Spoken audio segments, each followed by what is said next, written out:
Hey guys, I'm a depressed engineer and I want to talk about moving for a new job.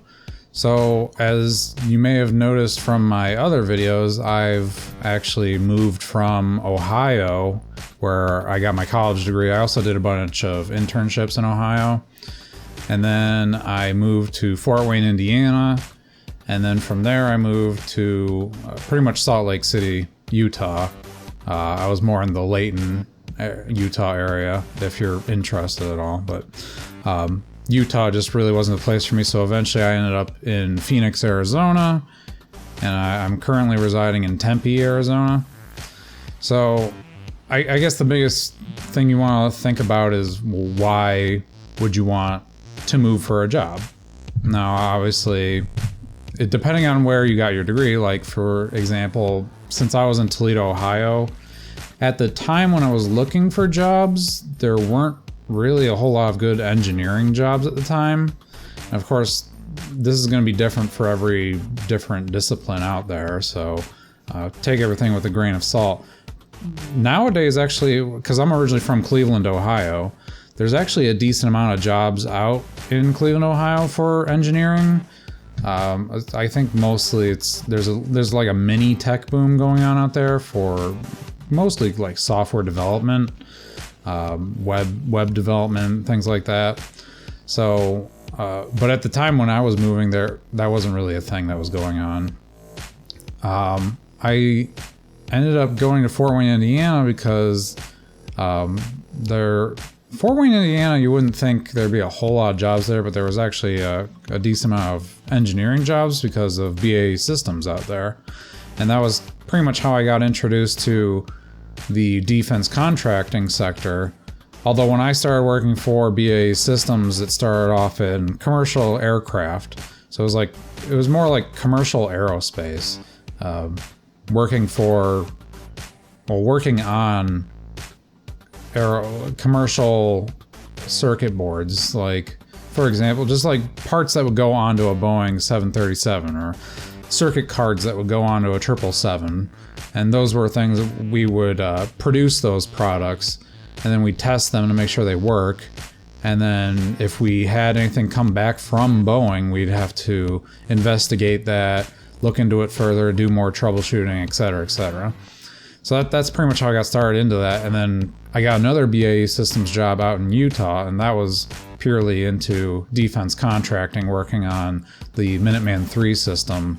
And that was probably one of the worst jobs I've had in a while, just because it was very boring and uninteresting. And I don't know, it just felt weird because a lot of the people there working were older, and they always made an emphasis on, we have to, make sure we grasp the millennials' attention. You guys are millennials and you have to take the place of our jobs and blah, blah, blah. I was just like, it just felt weird being called millennial because they always kind of said it in more of an offensive, like weird slang term that was just like, how about you just treat me like a human being? Like, well, why do I have to be a millennial? How can I just be core the human being? But whatever, it didn't matter. I ended up quitting that job after 6 months and got a better job anyways. Depending on where you get your degree, where you live, you might have to just move to another city and to another state in general. Just because you got a degree in a certain place doesn't mean you're gonna get your job there as well. I mean, that would be the ideal, right? To be near your family and everything.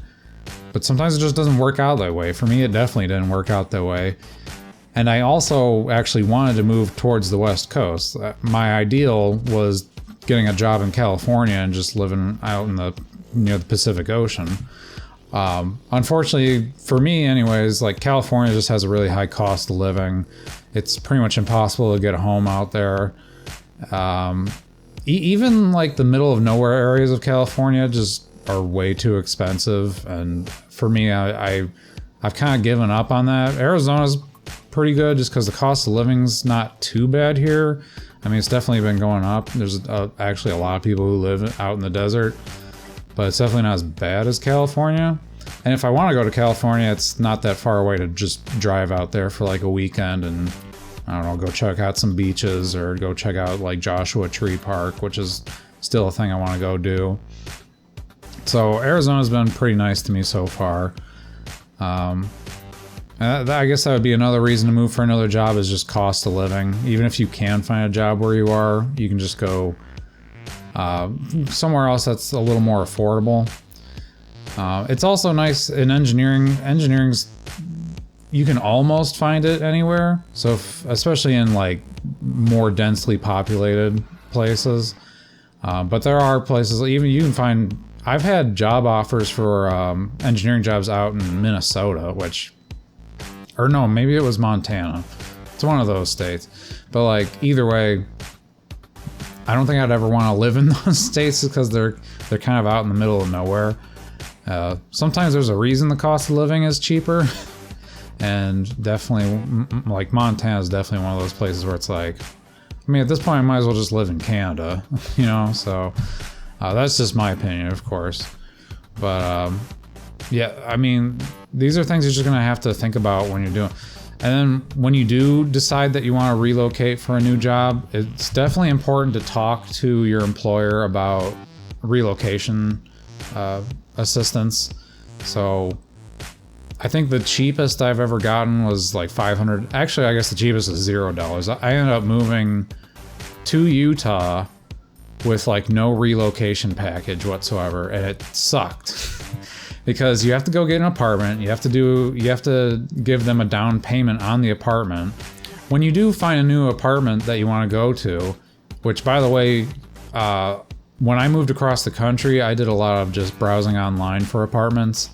You know, I didn't really have a chance to go out to Utah and just check out apartments. I just basically had to go to like apartments.com or just do like a Google Maps review and just find good reviews for the various apartments. And then which is pretty nice because honestly, you can do all that online because nowadays you can just go to like apartments.com and they actually have like a 360 degree view of the apartment, of at least a model, and you can just kind of get an idea of what you want. And obviously you can look into, you know, out in Arizona, if you want a washer and dryer, it's very expensive. Some places will, like the place I live in right now, I actually have to go to like, it's not far away, but there's like a laundry facility I have to go to, and they give you a little card to swipe to do your laundry, which not the greatest, but it's not the worst either. There's also like, since I am near a college campus, there's a bunch of other laundromats nearby. But you can make sure that if you have a pet, that's pet friendly. You know, obviously, like just looking up common sense stuff of what you want in an apartment. And then once you pretty much, and worst case scenario, it might actually be a better idea to maybe get like a 6-month lease on an apartment. That way, in case you do hate it there, you can bail whenever you want. Another thing you want to look into is when you get in an apartment, some places, if you cancel the lease prematurely, they'll make you pay the rest of the lease, which is pretty much most of the places I've been to. I love the apartment I had in Fort Wayne, Indiana, because when I canceled the lease, I only had to pay 2 months rent after that. I didn't have to pay the rest of the lease. Honestly, if I had to pay the rest of the lease all at once, I probably wouldn't have left Fort Wayne as early as I did, or I would have negotiated for the employer to help pay for it. But that's why it's so important that when you are getting a new job in a new state or wherever you're going, try to see if you can negotiate relocation assistance, because you have to pay the security deposit. Then you gotta start thinking about like the first month's rent. You have to also think about getting a U-Haul or whatever the heck you want to do, and hiring movers to help move your stuff. This is where like minimalism plays a significant role, because if you don't have a whole lot of stuff to move, it's not that big of a deal. But I'm telling you right now, paying like an extra $100 to have movers take stuff out of your apartment, put it in a truck, go to the new place, and then unload it and put it into your new apartment is so much nicer than having to do all that stuff. But especially if you're traveling alone, just moving all those boxes and everything is so tiresome. I've like hurt my back and everything. It just sucks. So always see if you can negotiate some money from the employer. I've gotten like $500 from an employer, and honestly, $500 is chump change for moving across the country. I would at least try to go for $1,000, probably more like $1,500 for relocation assistance, just because the security deposit can be anywhere from like 200 to like, I don't even know. For the places I've been to, it's been anywhere from like 200 to 500. And I can imagine places like even California or something could be even more expensive than that for just a security deposit. And then you got to think about some places force you to pay like the first 2 months of rent when you move there. So then you got to take that into consideration as well. And as I said before, you got to consider movers. You got to consider a moving truck. Are you going to tow your car? Or are you going to drive your car there? Obviously, this is all going to be easier if you have somebody helping you. But if you don't have anybody helping you, you're kind of just on your own. You got to pay stuff out of pocket. So when I first moved to Utah, I was broke as hell. Like, they said they were going to give me relocation assistance, and then they never really did. They were like, oh, yeah, we'll do it. I'm like, what kind of freaking answer is that? You guys said you would at least do something, and they never did. This is also the same place where I said, hey, could I get a raise? Because I'm not really making as much as a normal engineer should be making. And they said, oh, yeah, sure, we'll get to that. And then 3 months later, like, radio silence. And of course, when I quit that job, they're like, oh, we were just about to, raise we were going to promote you and, give you a pay raise. And I'm like, yeah, okay, whatever, bye. I was not staying for that. I already knew right away they were basically just lying to me. So I just said F it and left. But, yeah, I mean, all these costs and everything are definitely things you need to consider when you're looking at a new place. But, honestly, that's pretty much it. There's not much else I wanted to get into. Those are just the main points that I've seen when I've moved. I guess a big part too, obviously, is you want to make sure you're looking at the terms in your lease. As I've said, sometimes if you cancel the lease prematurely, you'll be paying right out the wazoo for it. So definitely be cautious of leases and what they're trying to sneak in there sometimes. But other than that, it's pretty much just like, you gotta sometimes leave your comfort zone in order to find the job that you want. Especially if you're trying to look for your quote-unquote dream job. I highly doubt your dream job's in the place where you grew up. Like, I grew up in a small town in Ohio south of Cleveland.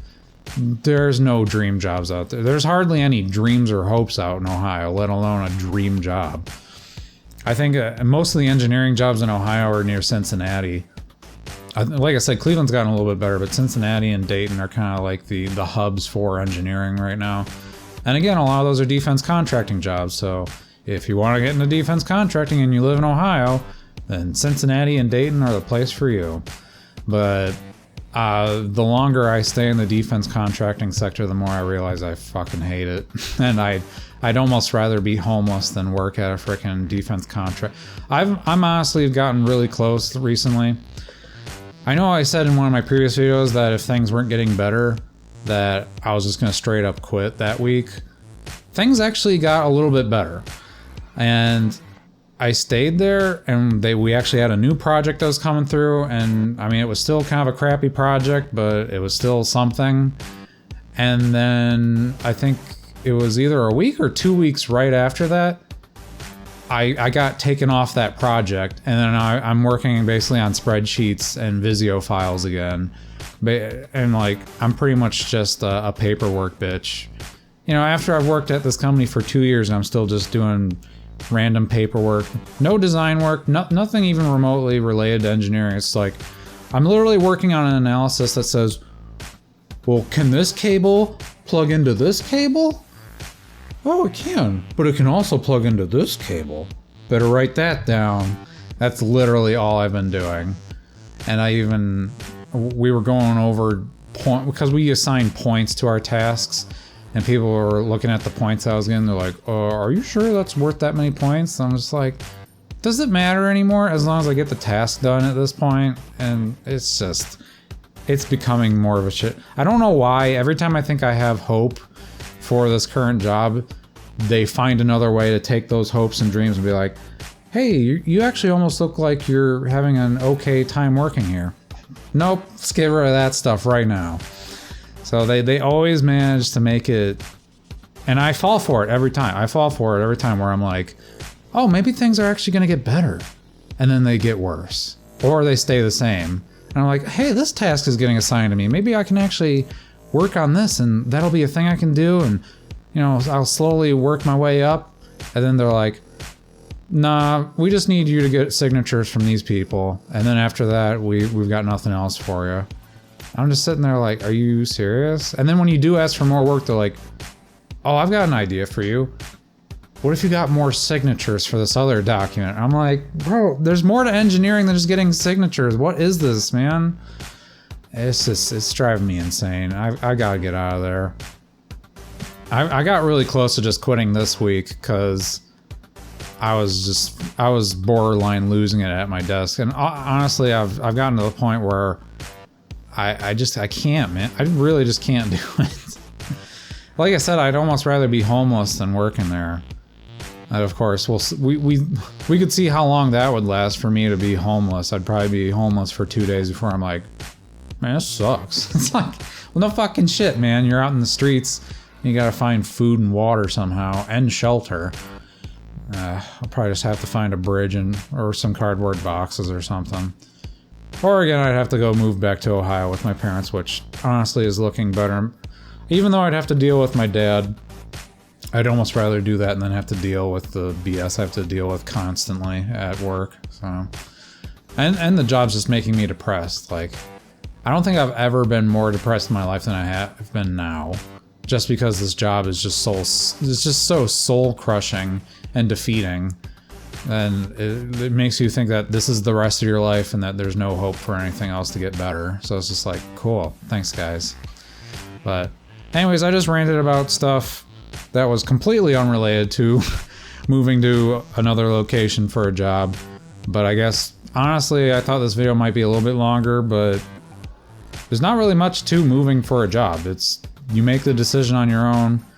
And, you know, obviously I'm away from my family, but I still call them, and every once in a while we'll do some video chats here and there. And I mean, my mom's been going through a lot of medical issues lately, so I've managed to find some PTO, some paid time off to actually fly back to Ohio and go see my parents for a little bit at least. But at this moment, I've blown through all my paid time off, so now I'm kind of like, now what do I do? So we'll see how it goes. I'm not optimistic with each passing day, so whatever. I'm just playing it by ear at this point. But anyways, thanks for making it to the end of the video, guys. I appreciate you as always, and hope to see you in the next one.